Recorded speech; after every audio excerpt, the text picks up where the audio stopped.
cette menace qui pourrait tous nous toucher un jour, les cyberattaques. Avec ce dernier piratage massif de plus d'1 million de comptes bancaires, c'est la première fois que des pirates réussissent une telle attaque des fichiers du fisc. Votre RIB, votre IBAN, vos coordonnées bancaires ont pu être volées. Êtes-vous concerné? Que risquez-vous? Et que pouvez-vous faire pour vous protéger? Voyez le reportage de Morgane Bouvier, Inès Rubio et Thomas Donzel. Des milliers de prénoms, noms, des adresses, des RIB et IBAN, et parfois même des numéros fiscaux, aujourd'hui entre les mains des hackers.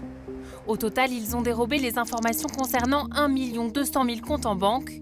Ils se sont introduits dans l'un des fichiers les plus sensibles de l'administration fiscale française. La liste de tous les comptes ouverts dans les banques tricolores. Un piratage qui suscite l'inquiétude.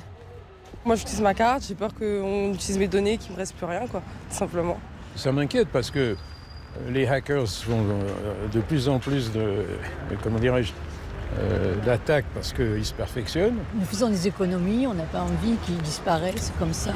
Et surtout, souvent, on ne récupère pas les sommes volées. Avec les informations dérobées, les hackers ne pourront pas consulter les ressources présentes sur vos comptes en banque, ni y prélever directement de l'argent. En revanche, avec toutes les informations qu'ils possèdent, ils pourront se faire passer pour de faux conseillers bancaires. Réaliser des prélèvements automatiques via des mandats SEPA qui nécessitent d'usurper votre identité. Les propriétaires des comptes en question devraient être prévenus dans les prochains jours.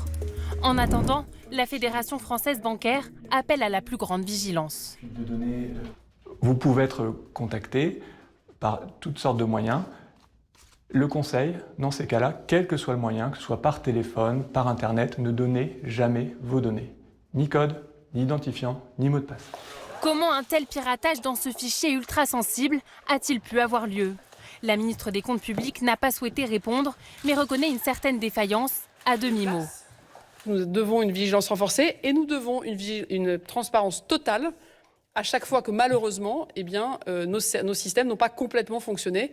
Dernier conseil, observez régulièrement tous les prélèvements effectués dans les prochains jours sur votre compte. Au moindre doute, contactez votre banque. Leroy Merlin, Free, Auchan ou encore Boulanger, on ne compte plus les entreprises hackées dont les données sont volées et vendues ensuite à prix d'or. Les PME aussi sont les cibles des pirates, avec parfois des demandes de rançon. Alors faut-il payer ou pas? C'est le dilemme de ce patron de PME qu'on a rencontré et qui est encore sous le choc. Alexandre Guin et Frédéric Bazy. Au cœur de la Bourgogne, un matin de septembre 2023, Nicolas Dubar est loin d'imaginer le cauchemar qu'il s'apprête à vivre. Bonjour. Aucun ordinateur ne s'allume. Tout le système informatique de sa PME qui fabrique des barbecues a été piraté. Donc si on recevait des commandes de la part des clients, on n'était pas au courant. L'attaque se propage jusqu'au cœur de l'entreprise. Ce jour-là, tout s'arrête. La ligne de production ne démarre plus. Rien ne s'affichait, j'avais beau aller dans tous les plannings, il n'y en avait aucun qui s'affichait. Sébastien Moreau a 23 ans de maison. Il n'aurait jamais imaginé une telle situation.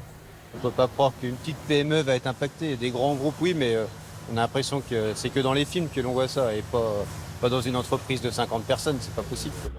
Rapidement, les hackers entrent en contact avec l'entreprise et demandent une rançon, 100 000 € pour récupérer les données. Et pour mettre la pression, ils envoient cette vidéo. Oui. Une musique stressante et un échantillon des documents volés. Les passeports des salariés, des documents financiers, tout y passe. Et en fait, ils nous montrent tout ce qu'ils ont récupéré. Ils sont en train de vous narguer. Ah ouais, complètement, ouais. Complètement, ouais. Et nous, là, on était abasourdis, quoi. Payer une rançon, on se pose la question. Ah ouais, tu veux pas? Non. Mais tu te poses la question, quoi. Voilà. L'entreprise refuse de payer. Les pirates mettent leurs menaces à exécution. L'ensemble des données volées est publié sur Internet. Nicolas Dubar se souviendra longtemps de ce moment. Va-t-il perdre sa société? Comment rassurer les salariés? Tu trembles. Tu trembles et t'as la voix qui déraille. Parce que tu penses à ce que l'entreprise représente pour tous les gens qui sont en face de toi. On craint de perdre son emploi, on craint pour la société pour laquelle on travaille. On ne sait pas en fait.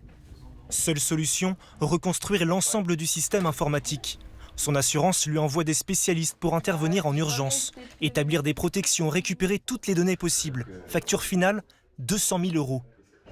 Depuis l'attaque, l'entreprise dépense 60 000 € par an dans sa cybersécurité. Mais Nicolas Dubar craint que ça ne suffise pas. Je ne vois pas comment on réussira à échelle 1 an, 5 ans, 10 ans à passer à côté d'une nouvelle attaque. Même si on dépense ce qu'on dépense en cybersécurité. Pourquoi ? Parce qu'ils sont très forts. Parce qu'on n'a pas les moyens de lutter. En France, selon un récent rapport, plus d'un tiers des petites et moyennes entreprises ont déjà été confrontées à une cyberattaque. Et nos révélations maintenant sur une attaque qui a donné des sueurs froides à la justice. Des informations confidentielles sur nos prisons ont été hackées par un pirate informatique. Les failles de sécurité et des documents ultra sensibles d'une dizaine de prisons françaises ont fuité. Comment est-ce possible? C'est l'enquête de l'Œil du 20h, signée Lisa Beaujour, Rudy Degardin et Gianna Messina. Mirador, barbelés, caméras, les prisons françaises semblent imprenables à première vue. Mais des documents en vente sur le dark web répertorient les défaillances de ces établissements ultra sécurisés. Une serrure cassée ou un système de vidéosurveillance en panne. La fuite de ces informations préoccupe jusqu'aux plus hautes instances de l'administration pénitentiaire, comme vous le révèle ce soir l'Œil du 20h. Sur le dark web, une petite annonce postée début janvier a attiré notre attention. Un hacker, qui se cache derrière cet avatar, a piraté une énorme quantité de documents sensibles, notamment sur des prisons. Je vends 844 gigaoctets de données. Proposez-moi un prix. Près de 10 000 documents ont fuité, avec des informations sur une dizaine de prisons françaises. Nous avons pu en consulter une partie pour évaluer la sensibilité de ces dossiers. Ici, un compte-rendu sur les matériaux qui composent les murs et les plafonds d'un établissement en région parisienne. Là, des renseignements très précis sur l'état des équipements de protection. Cette serrure est cassée. Ces caméras sont HS, hors service. Plus loin, des écrans de vidéosurveillance subissent un problème de réseau. Plus inquiétant encore, une liste de noms et de numéros de téléphone, ceux des responsables de la maintenance au sein de plusieurs établissements pénitentiaires. Pour vérifier l'exactitude de ces données, nous les avons appelés. Ils ne savent pas qu'ils sont enregistrés. Je prépare un sujet sur une fuite de données avec beaucoup de... Alors, je vous coupe, j'ai pas parler de ça. Je raccroche tout de suite. Allô? Oui. Ouais, vous m'entendez? C'est normal, c'est pas entré en prison. Vous êtes bien le responsable immobilier du centre de détention d'Ar... Oui, je fais la maintenance de tout le site. Dans la déontologie, on ne devrait même pas avoir cette discussion, en fait. C'est des sujets sensibles. Toutes ces données sont issues d'une cyberattaque passée un peu inaperçue. Il faut dire que la société piratée est peu connue du grand public, DCE Conseil. Cette petite entreprise française travaille comme prestataire de plusieurs prisons pour analyser les performances énergétiques de leurs bâtiments. Une activité qui lui donne accès à des documents confidentiels. Nous avons réussi à entrer en contact avec le hacker qui a ciblé cette société. Il a accepté de répondre à nos questions par téléphone en utilisant un logiciel pour modifier sa voix. J'essaie toujours d'avoir les données entre guillemets les plus sensibles. Du coup, c'est ce qui se revend mieux, c'est ce qui fait le plus parler. Il se présente comme un Français de moins de 20 ans, habitué des piratages informatiques. Il nous raconte avoir trouvé le mot de passe d'un ingénieur commercial de DCE Conseil grâce à une autre fuite de données. Le hacker a ainsi pu se connecter sur son compte, très peu sécurisé selon lui. C'était relativement simple, ça m'a pas pris beaucoup de temps à tout télécharger. En gros, j'ai eu accès le 14 octobre et j'avais perdu l'accès le 20 octobre. Donc en soi, j'ai eu accès 1, 2, 3, 4, 5, 6 jours. Pendant 6 jours, le hacker télécharge d'énormes quantités de documents sans être repéré. Finalement, il va jusqu'à narguer DCE Conseil en envoyant ce message via le compte de l'employé piraté. Je vous contacte depuis le compte mail de... J'ai pu télécharger 840 gigaoctets de données. Contacté, DCE Conseil a refusé de répondre à nos questions et nous a renvoyés vers un communiqué sur son site. L'incident est considéré comme clos sur le plan opérationnel. Les données ont été déplacées vers d'autres systèmes et les contrôles ont été renforcés. En revanche, la direction de l'administration pénitentiaire a accepté de nous recevoir. Signe de l'attention accordée à cette cyberattaque. Je vais vous montrer quelques documents qu'on a pu avoir. Par exemple, l'état des caméras de certaines prisons, de façon assez précise, on peut voir les bâtiments. Est-ce que pour vous, ce sont des données sensibles qui circulent actuellement ? Dès le départ, dès l'information de cette fuite de données, bien évidemment, l'administration pénitentiaire a pleinement pris la mesure de cet incident. Toutes les mesures ont été prises. Je le rappelle, une plainte a immédiatement été déposée. Concrètement, ça veut dire quoi Et toutes les mesures afin de sécuriser également, d'améliorer en tout cas la sécurité des relations contractuelles avec nos prestataires ont aussi été prises. Malgré nos demandes, nous n'aurons pas d'exemple des mesures concrètes mises en place par l'administration. Le hacker, lui, risque 5 ans de prison et 150 000 € d'amende. Bonsoir Dorothée Lachaud. Bonsoir Léa. On peut le dire, des cyberattaques, il y en a de plus en plus, elles sont de plus en plus nombreuses. Il y en a tous les jours Léa, et la dernière d'envergure, on l'a appris il y a quelques heures seulement. C'est la CFDT, le syndicat qui en a été victime. Les pirates revendiquent d'avoir récupéré les données d'1 400 000 personnes. Imaginez, en 2025, 17 600 cyberattaques ont eu lieu en France. On a compté Léa, ça fait une toutes les 30 minutes. Et personne n'est épargné. Des entreprises comme Bouygues Télécom, La Poste, des institutions aussi, France Travail, les impôts, mais aussi des particuliers. En un an, le ministère de l'Intérieur a recensé 450 000 crimes pour des arnaques ou des escroqueries en ligne. C'est 14% de plus en un an.